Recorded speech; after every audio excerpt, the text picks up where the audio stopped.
Ang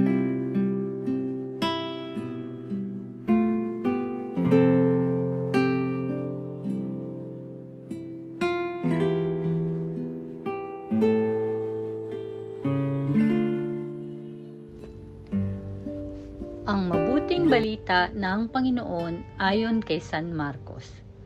Noong panahong iyon, si Jesus ay nagtungo sa sariling bayan, kasama ang kanyang mga alagad. Pagdating ng araw ng pamamahinga, nagturo siya sa sinagoga. Nagtaka ang maraming nakarinig sa kanya at nagtanong, saan niya nakuha ang lahat ng iyan?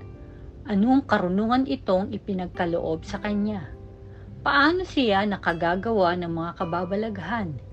Hindi ba ito ang karpinterong anak ni Maria at kapatid ni Santiago, Jose, Judas at Simon? Dito nakatira ang kanyang mga kapatid na babae, hindi ba? At siya ay ayaw nilang kilanlin. Kaya't sinabi ni Jesus sa kanila, ang propeta ay iginagalang ng lahat, liban lamang ng kanyang mga kababayan, mga kamag-anak, at mga kasambahay.